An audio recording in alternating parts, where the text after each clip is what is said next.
millionaire S, super. I mean, we were just talking about how many businesses she had, and there's 9 different ones. My name is JC Smith. I got a second chance at life, and I'm here to help you live life on your terms. In today's session, we have Jackie Fast, a super successful multi-business entrepreneur, millionaire S, super. I mean, we were just talking about how many businesses she had, and there's 9 different ones. They're in different sections. So this is going to be a powerful session. Jackie was also on The Apprentice. So someone that's been in it, doing it. She's young. She's a disruptor. She knows her stuff. All right. And today's session, I'm quizzing her on start to scratch. You got from 0 to 100,000, less than 29 days. Jackie, what are you doing? I mean, I think it depends on the sector that you're in, quite honestly. But I think social media is I think if you're going to set up a business, you have something to say. And I think that's number one, the starting point is like having an opinion, having a differentiator, but then sharing that differentiator with the world. And we are now so lucky that we have social media, because before then you used to spend a crazy amount of money through press, PR, and advertisements trying to get that message out. And now we're able to do that for free. And so that for me is always the cornerstone of going from 0 to 100. Mm. So okay, so where would like, let's ground down, like, what would you do specifically? So one of the things with my first business that I set up, which was on a recommendation, was setting up a blog. And I think somebody said, you really ought to have a blog. And I said, I really don't have anything to say, which is surprising, obviously, now when you look back on it. But I really thought, how many times can you rehash that sponsorship should be done differently? And I really thought, I just have 3 redundant blogs just circulating on our website. But actually, my opinion and my viewpoint was very different to the majority of thinking at that time in the sponsorship industry. And having a blog enabled me to articulate it, both for myself as well as for the industry. And that started carving the niche that I maybe felt in my head, but had a difficult time kind of doing in an elevator pitch. And so over time, it kind of helped not only hone where our business sat in the industry, but it helped for other people understand what we stood for. And fortunately for me, people wanted to stand where I was standing. And so we ended up getting clients, honestly, off the back of that. I ended up getting my first ever speaking gig because I provided a commentary on something around gambling and sponsorship. And I was just an opinion piece that I wrote, and somebody thought, wow, that was a really interesting opinion piece. Would you like to speak at our event? And then from that speaking slot, I ended up getting loads of speaking slots. And without those speaking slots, I mean, we wouldn't have gotten half the customers we did. So you're big on you're big on disrupting the kind of norm of how people are thinking about something. I am, but that's me personally. I think that I think anybody with a business has a reason they set up a business. I don't think people think, hey, I'm going to set up a business so I can be like rich. I mean, setting up a business is really difficult to do. You work, your ass off. And you tend to spend a lot more time than if you were climbing the corporate ladder. So I think that people do set up a business for more than money and lifestyle. I think they have a reason that they do so. I think that they have a viewpoint. And I think the important thing of going from 0 to 100,000 is sharing that viewpoint, and being able to articulate that viewpoint. That's, I think, what differentiates an average business from a successful one. So what would be some other keys that you would differentiate between being successful in this market today versus not being? Honestly, this is going to sound really bad, but like be straight. Work ethic. I think. I mean, it really grates on me. I mean, it probably looks to most that I came up with an idea. I mean, I set up my business in my bedroom. I sold it for $1 million 6 years on, and I think most people think, I'm either a genius or lucky. But actually, I mean, it's really simple. I work harder than all of you guys do. I'm not smarter. I'm not any more savvy. I mean, I set up my business when I was 25. I was as stupid at 25 as most people are at 25. But if you put in the hours and you're willing to like really graft, I think then it's really possible. I think far too many people kind of look at the success of other people who are entrepreneurs and assume that it kind of just happens out of luck. But every single person I know who is that successful and is an entrepreneur, sacrificed everything to get there. And I don't think you can have it both ways. I think there's too much crap about work-life balance. And I think if you want a work-life balance, that's absolutely great, but don't expect to be on a yacht 5 years later. Mm. Well, what drove that decision at 25 then to start your own thing? Well, I famously quit my job. So I got overlooked for a role in the current organization that I was in. And they hired somebody who is probably the most incompetent person I've ever come across. And I am not somebody who is very tactful or diplomatic, as you can imagine, especially when frustrated. So I famously quit my job without another job. And I was really in a sticky situation because I'm Canadian. And so my visa is, my visa is created through me bringing in income. And so I couldn't get another job. I applied for every other sponsorship agency job going. Nobody would interview me because my background wasn't in sport. And I set up Slingshot, which was my first business, because I needed to bring in some income and I thought I could consult. So I don't think I would have had the confidence to set up Slingshot in the guise that it became, because I would have thought I didn't have enough experience or contacts or anything.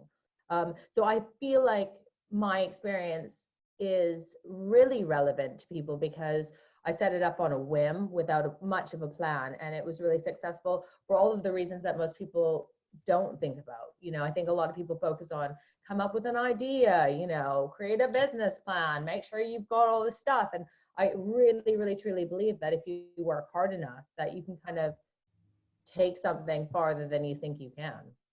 Mm. What was the toughest time in getting that to where it was in 6 years? Oh my God, the whole thing. Every day. The whole thing. I mean, we had a lot of ups and a lot of downs. I think I wasn't prepared for like the emotional roller coaster that it was. And when good things happen, I mean, I was happy, but when bad things happen, I mean, it was debilitating. And bad things always happen. Like it's impossible for bad things not to happen. And I mean, my job is awesome. Like I spent 6 weeks on Necker Island. Richard Branson was one of our clients. I'd be backstage at the Rolling Stone concerts, who were one of our clients. I went to Duran Duran's Christmas party. Like my job couldn't be better. And even with all the perks of my job, it was really challenging. But it's because I worked, it's because I really worked, me and my team, super, super hard to achieve. So you just tell us a little bit about Slingshot so that people can understand that process, like to obviously leveraged for a buyout, what was the key kind of components there? What was just a little overview of the company? No problem. So Slingshot, in essence, basically help broker deals between brands and events or brands and sporting properties. So if you see a Formula One car and you see a logo on it, I mean, this is like the base level. We didn't do this kind of stuff, but effectively, we'd be the people that got Deloitte logo on a car, or we'd be the people that got Yahoo to sponsor wireless. So we would knock on the doors of Yahoo and be like, you should sponsor this music festival. This is why. But our clients actually were the rights holders. And what made us unique is we sourced sponsorship for properties that were atypical. So not your championship league football team, not your kind of like Olympics. We looked at stuff like the Extreme Tech Challenge, which was about solving the world's biggest problems on Necker Island with some of the like biggest tech Silicon Valley bigwigs. And we ended up getting loads of sponsorship for that from B2B corporations. So effectively what we did is we repackaged rights and raised much needed funding, whatever program our client was kind of focused on. Wow, very cool. Who did you sell out to? We sold to a VC fund in Singapore who was buying a number of agencies at the time. but we also had two other offers on the table. One with a very big agency group, which I can't name, which I would have loved to sell to, and another kind of marketing agency that was looking at trying to get sponsorship as a string to their bow. Wow. And you were happy with the deal? Happy? Oh yeah, I mean, I was happy personally with the deal. I made a lot of money and I negotiated it really well. I didn't have an earnout. And for a service-based business, of which predominantly the entire organization really relied on me, I got very, very lucky, because most businesses, I mean, you should never buy a business without an earnout, especially a service-based business, but whatever. I ended up managing to negotiate it. We were really hot property at the time. And yeah, I mean, I think a lot of people, I mean, I just wasn't like that. A lot of people talk about, oh, it's your baby, blah, blah. I didn't really care. I mean, it was a business. So yeah, I sold to the highest bidder. Nice. And so right now, in terms of the wine product, how's that going? It's going really well. So my first business was selling ideas. So I basically sold creative ideas for multi-million pounds. And I really thought, well, I'm good at selling nothing. Imagine what I could do. Imagine what I could do if I could sell something. So when I sold Slingshot, I immediately started looking for a tangible product. So I looked at buying everything from like a coconut snack company to there's like a beauty product company. I looked at creating vegan treats, like a goo, but like vegan and gluten-free. I mean, I was all over the shop. I was exploring everything. Any luck with the vegan-based businesses? No, I didn't end up doing it in the end. And I mean, I think I would have ended up with the same problem that I have now. So I ended up landing with Canadian ice wine. So I launched a brand called Rebel Pie Ice Wine, which is from my hometown in Canada, which is kind of like a nice little addition, you know, home bringing your hometown to the world. It's a really niche product and super luxury. It's going extremely well. So it's like a dessert wine, but ice wine is almost never seen outside of Canada because they don't produce very much of it. So I thought I was bringing an opportunity for a first in the UK. And the story is amazing because you pick the grapes at midnight with your hands and they're frozen and you crush them, and it's like the product is insane. What I failed to appreciate with the product is that there are certain categories that are niche for a reason. Which would have been the same problem with my vegan treats as well. But you know, it's going really well. It's stocked at the Rosewood, it's stocked at City Social, it's stocked at 67 Pall Mall, Hunan, Yashin Sushi, Pied à Terre. So it's kind of in all of the big Michelin star restaurants in London. So what's the next challenge with that? What's the next journey? So that business, I think, is really about creating a strong product over time. And our biggest challenge was educating the market. So not only can I not get people to spend, like, the bottle's like 139 pounds for a half bottle. So it's more expensive than Crystal. But not only can I get, I mean, I think the ambition was pretty significant. So I'm trying to get people to spend more money than Crystal on a product they A, haven't heard of, B, have never drank, and C, you know, don't even know what it's about. So step one really is educating the market. So it's really important for us to work with some of those restaurants who can talk to people and their customers. And it's really up to me to kind of take as much press and PR opportunities to talk about why ice wine is so cool. And then it's like, I mean, that's like pre-selling. Then it's about making sure that they can buy it. I initially focused on the opposite. I initially focused on making sure that we could have it direct to your door. So I imported it myself, which is like unheard of in the wine industry, and now I know why. But I set up a company to import it all myself. I have a warehouse. We sell direct to consumer, which is again unique. But obviously I don't have very many consumers to sell to. So the point is education, really. Wow. And based on that experience, and not really, I mean, I haven't learned that much, but we're about to launch a ice wine spritz in a can called 8 Below. So that will be much more accessible. That'll be £4 a can, and in your like kind of high-end newsagents, Selfridges, Harrods, Harvey Nicks kind of thing. So that's awesome. I've got something popped up, and the question that we get a lot, right, is, and obviously I think having 9 different businesses, obviously you must be one of those idea people that just like, ha, boom. No, actually, I'm not an ideas person. So I am a money maker. I don't have ideas. I take other people's ideas and make a business out of it. Okay, I like that. Yeah, I'm not, I am like, I wish I was an ideas person, because ideas people are great. I can turn anybody's idea. I can usually spot whether an idea is going to make money.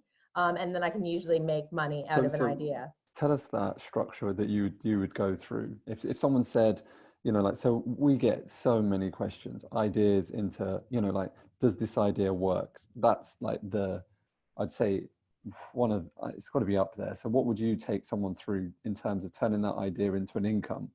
So as an investor, and obviously as somebody who raises significant funding, I probably get asked that question 5 times a week. No joke. Unfortunately, four out of the 5 times, usually the ideas are not viable, because they're usually based on premises that are not true. So I'm just trying to think of a latest business idea. Usually they're based on like something that hasn't happened. So you know, I want to create a new bottled water, and I think this is going to work because it's new on the market. But their understanding of how to enter a market, especially something as cluttered as consumer goods on FMCG, is actually that it's predominantly owned by a company called Matthew Clark. So unless you sell into Matthew Clark, you don't have a business. So there are usually like fundamental issues with certain things that will, so anything can become a business, but whether it's a successful business is a little bit different. Can you create a bottle of water? Yes. Can you brand a bottle of water? Yes. Can you get it into people's hands where they're going to pay money that covers the cost of you getting that water into the bottle? That's where usually people fall down. The structure. So one of the, I'm just trying to use stuff that I'm associated with without being obvious. One of the businesses that I invested in, it's a really great idea, and the product is amazing, but they don't have funding to hire people, which means that the business is wholly based on their scaling on the founder. But the founder isn't a salesperson nor a marketeer. So they are very product based, and they're too scared to pick up the phone, and they're not comfortable being in front of people. So for them to grow, they can't. And so a lot of businesses are based on, are you a sales and marketing person? No, that's not right. A lot of businesses are based on sales marketing. I think so many people think once I have a good product, then that's fine. But actually, it's not about a good product. It's about getting the product to the people. And if you are not prepared to do that and don't understand what it takes in order to do that, then almost all of those businesses will fail. I agree. So, I mean, I talk a lot about like sales because everybody, especially in this country, but I mean, in most countries, people think sales is like the devil, and nobody wants to be a salesperson. And everybody has that idea of like, you know, somebody like the encyclopedia guy coming to your door and selling you something that you don't want and it being like crazy. Everybody has got that so ingrained in their head that they really not only shy away from it, but actually refuse to learn the skills that are necessary to sell anything, to sell your product, to sell yourself, to sell your business. And if you as a business, and you're a small business, don't understand that sales is part of that business, inevitably it will fail because you cannot have a product alone. And time and time and time again, especially in businesses that are, you know, sub 500,000 pounds, especially in service-based businesses, that's why they can't achieve more. So they'll be in their room writing their blog. They'll be like, you know, creating the beautiful, and like this is the thing, those people with those skill sets, it's valuable, but it's not going to grow your business. So they'll spend loads of time on like making sure that their newsletter looks pretty. Like, is this the right font to use? Is this the right color that's going to really pop for my thing? And that's great to an extent, but that's not going to get you a new customer. What's going to get you a new customer is picking up the phone. What's going to get you a new customer is going to events and having those super awkward conversations where you're like, oh, hi, have you come here for this? This is what I do. Like those things are shit. I hate doing it too. You think I enjoy doing that? No, but I had to do it because I need to grow my business. And almost every single time on a service-based business, that's where they don't want to. And so you sit in a business that's turning over 100,000, 200,000, 300,000 on a service-based business, and you churn it because basically you're able to get customers on that frequency because you're not doing any sales. Totally agree. The UK hate their sales. Yeah, I mean, lots of countries do, though, in all fairness. So it's not just the UK, but yeah. And I think some of the reason that's made me so successful specifically here is because I'm not American, but I have a North American attitude. And I've always been very like pushy. It's a nice word for it. But I've never been afraid to talk to people. Yeah. And I think that's helped a lot. Love that. So just one quick question, and you don't, because I know there's depth to this, and just like an overview approach to this, but analyzing a market and knowing whether you should go into it or not. Like this, you have this product, you think about this product, like you start exactly what you said. I totally agree. So many people get caught up with doing all the pretty things. They don't actually go out, see if someone is actually going to exchange some cash for this thing, right? But do you have like a systemized approach to looking at markets, etc.? I think for me, it really is about talking to people. And then I hate to say it, but like just doing it. I think a lot of people think that they'd like to do something without really understanding why. Like, oh, I'd love to be in tech because it's so cool, it's in all the papers. Or like, oh, I'd love to be a journalist because I get to write all my thoughts. Like journalists gets paid shit, and actually they have to sell more than anybody do.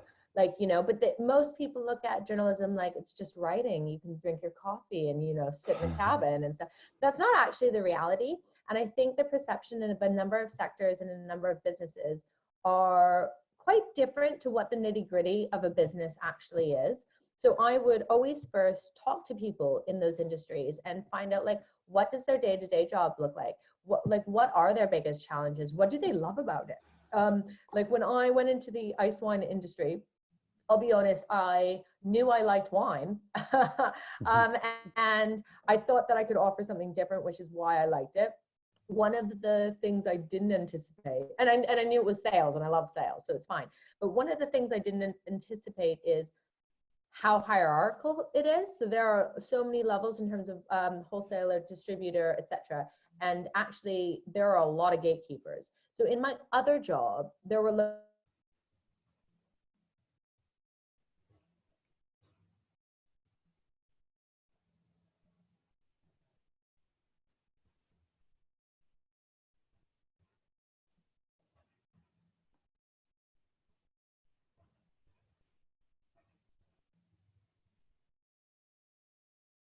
sorry about this.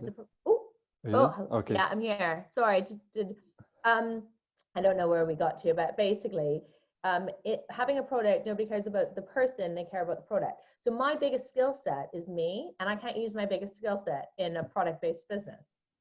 So I learned that kind of the hard way, but it's fine because it's learning new skills. Where was I about the wine thing? Oh, but then one of the biggest perks of being in the wine industry, which I didn't even know was a perk, is that you get invited to all these dinners and drinks and like, I mean, I've had the best food of my life. Networking. Yeah, I mean, it's insane. I think there's a picture of me on a train drinking a magnum of like Ace of Spades champagne, like necking a bottle. Like there's no way. I mean, those bottles are like 1,500 pounds.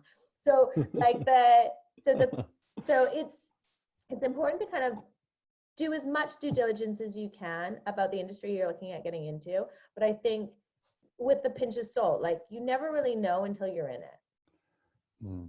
Agreed. That's very good. Oh, and actually one of the other things I would suggest is if you're able to, like some people are like, oh, should I quit my job to start a new thing? Or should I change tact in terms of like, should I pivot?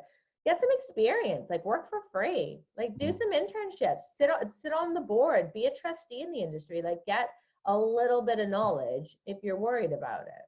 Like for me, I just like to dive in because I lack the patience. Yeah. I'm so excited to have you speak at ChampionCon. You're going to be killer. I'm wondering, like, with that, whether we also orchestrate a bit of an interview with you at a second stage as well, because it might bring out, like, especially the sales element. People need that knocked out of them, especially, and I mean this it's difficult to find. Be careful how I say this. It's difficult how to find like really ambitious female entrepreneurs. It's not full of, you know, like we're not, we've been searching high and low, and it's been difficult, you know, like we've just on this sessions alone, I've got 6 or 7 females versus, I don't know, 40 plus guys, right? So I'm really excited to have you, Jackie. Thank you so much for your time. Where can people find out further more about you? I know you've got a book as well. Yeah, I've got a book called Pinpoint. It's on Amazon. Nice. I think if you just do like Jackie Fast Pinpoint, that should come up. But it talks about sales strategies. It's specific to sponsorship, but it can relate to like anything, I'd probably say. And it talks a little bit about my entrepreneurial journey. And I also have got a website.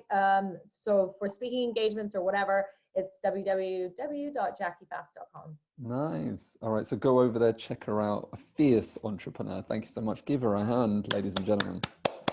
All right, Jackie, I'm going to stop it there. If you're a coach and consultant, you're tired of not getting clients at the click of your fingers, then go grab a copy of my book at www.coachingbusinesssecrets. It's a straight line approach so that you don't have to get overwhelmed, so you don't have to worry about whether it's going to work for you. All right, we're talking scripts, web scripts, ad scripts, you name it, it's all included. It's actually $100 plus, and I'm giving it away for a fraction of that, less than a cup of coffee, so you can get deep down into that, and so you can finally grow the business that you really want to grow without all the hassle. That being said, no matter what happens, never give up on your dreams.